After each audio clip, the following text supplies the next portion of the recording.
Assalamualaikum warahmatullahi wabarakatuh. Baik, seperti biasa, mari kita awali dengan membaca umul kitab. Bibarokatil Fatihah.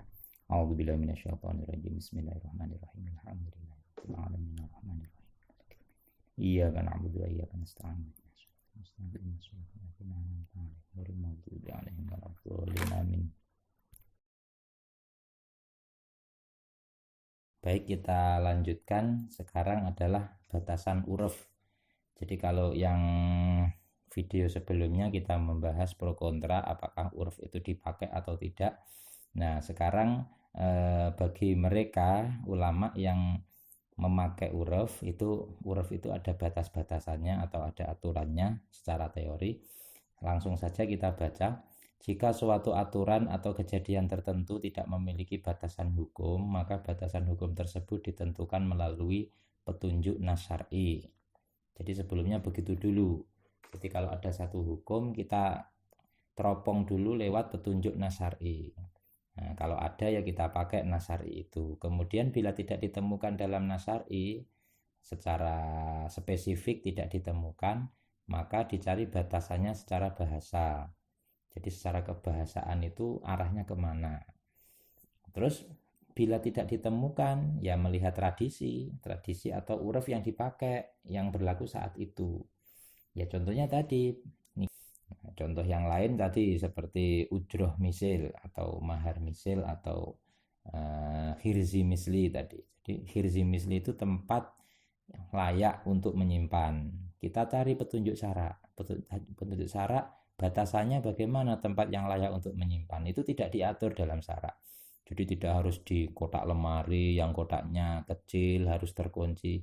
Nah itu syarak tidak sampai mendetailkan hirzi misli, simpanan yang layak. Kemudian karena tidak ditemukan dalam syarak maka batasannya dicari secara bahasa. Secara bahasa tidak ditemukan juga. Secara bahasa hanya hirzi misli itu tempat penyimpanan yang layak.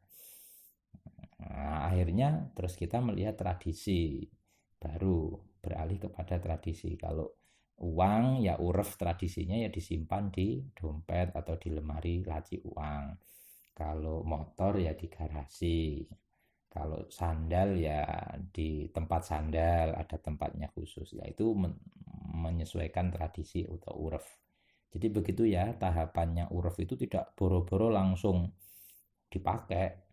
Jadi ada tahapannya. Contoh ya ini standar ujroh misil, taman misil atau makna sabilillah lah ini juga. Makna sabilillah penerima zakat yang saat itu diartikan berperang. Nah kan, diartikan berperang. Makna saat itu diartikan berperang secara uruf dan yang itu berarti yang kita pakai. Jadi secara uruf itu yang kita pakai. Kemudian, nah dari ketentuan di atas ini, ketentuan tahapan harus pakai nas syar'i, harus ditinjau secara bahasa, baru kemudian tahapan ketiga melihat tradisi. Dari ketentuan di atas disimpulkan maka satu, tradisi atau uruf tidak boleh bertentangan dengan nas shorih, baik nas syar'i atau pernyataan bahasa dari sigot seseorang. Jadi nanti kita buat pijakan atau nas syar'i itu yang kita buat pijakan. Jadi tradisi tidak boleh bertentangan. Nah, contohnya, tradisi riba. Jadi ada satu tradisi di kalangan masyarakat tertentu memanfaatkan sesuatu dalam bentuk riba. Nah itu uruf itu tidak boleh bertentangan karena ini riba ini bertentangan dengan nas shorih secara syar'i. Nah itu maka uruf yang itu nggak bisa dipakai. Atau tradisi membayar mahar secara tunai. Nah ini yang bertentangan dengan nas shorih dari ucapan wali atau cami calon suami dalam akad nikah. Jadi pas segot itu, segot akad, ucapan wali dengan calon suami sudah sepakat nasorihnya ucapannya sorih sudah jelas sepakat maharnya dihutang. Nah, berarti tradisi membayar mahar tunai itu tidak urufnya tidak terpakai karena dia bertentangan dengan nasorih ucapan segot wali dan cami calon suami. Nah itu. Jadi yang dimenangkan adalah ya segot yang soreh dalam akad nikahnya itu. Kalau dihutang berarti jadinya ya dihutang, tidak mengikuti uruf. Kemudian yang kedua, pada saat itu tradisi atau uruf berstatus masih terlaku.